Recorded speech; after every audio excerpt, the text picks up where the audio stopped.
Okay, we're in the finishing stages now. We're going to be attaching the frame to the back frame sheet. Going to put some glue on here, then we got about 20 screws to put in. Robin's going to help assist with the alignment. Earlier today she finished the painting on the frame, which included some touch-up on the lavender and the charcoal color, and then she put all the Rub and Buff antique gold on there. It's kind of like a gilding, but it's not exactly gilding, it's not gold, but it looks really good. So we're gonna go ahead and attach this now. This is final assembly. After this, we'll let it sit for maybe an hour or so. We'll go ahead and put the picture on, and I'll add the stringer on the back, and it's all done. So the first thing I gotta do here is put some glue on the back. Just some light dabs of glue. Slowly putting some dabs on here. We don't need much. Screws are going to hold quite a bit, but glue is to make sure we have a rigid attachment. I have the frame sheet here. That's the top of the picture frame there. That's the top there. Okay, gotta line these up.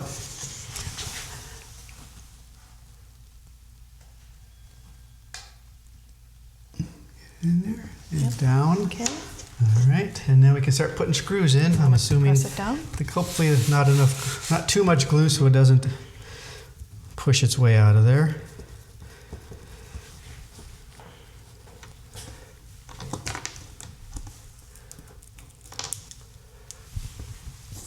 We put a little message inside the picture that has our name and year that this was framed. So if anybody ever takes the picture off from the front, they will see that on the inside. So.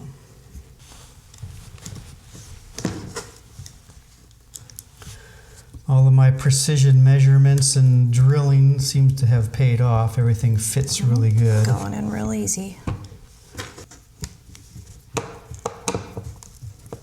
Let's see what we got. We gotta be careful not to touch the gold. So here's what we've got so far.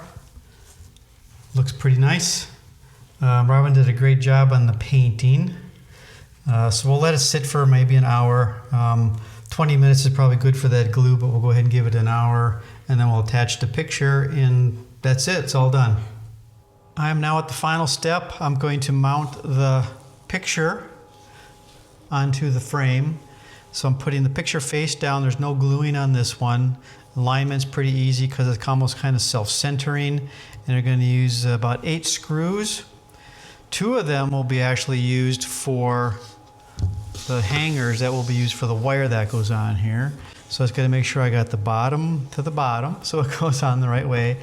And the holes were all drilled one after another, so everything should line up really good. And putting these 2 hangers are going to go with a stainless steel wire on those. Oh yeah, I was going to mention, I got a new haircut yesterday up in Grafton at Great Clips. What do you think? Let me know down in the comments. And then the next thing I got to do is put the stainless steel wire on here. And instead of tying it in a knot, I'm going to try and use some copper swedges that I had, actually used for some electrical work, but the wire, the copper wire they're meant to be used with is the same diameter as the stainless steel cable wire here. So I'm thinking it'll work. Okay, so there it is. Let's see what we ended up with. I think it looks pretty nice. I'm almost finished getting the hanging wire put on here. It's working pretty good using the crimp swedges, I'm calling them, that I thought would work. So I'm just down to the end of crimping the last one. I've got it kind of set so I know what height below it is the top of the frame. Makes it a little easier the way I hang pictures to work. So it should work out pretty good. So I just got these 2 copper sleeves on here, and they're like swedges. You just crimp them down. They're made for putting wires in there, like especially on a ground wire. If you're doing something, you got to attach 2 together. I mean, for electrical purposes, it's copper, so it will conduct really well, but it's nice and malleable, and it grips pretty darn tight onto our stainless steel wire here. So that's it. Those guys are locked in. So let's see, how did I come out? If I hang this thing at Maybe an 8-inch gap on the wall. Yeah, works good. 8 and 8. We come in roughly at 4 inches below the top of the frame, which is where I want it to be. So, you know, when you put your hangers on the wall, you want it to be 4 inches below the top of the frame and you're all set. So there we go. That's how it looks. Want to see that?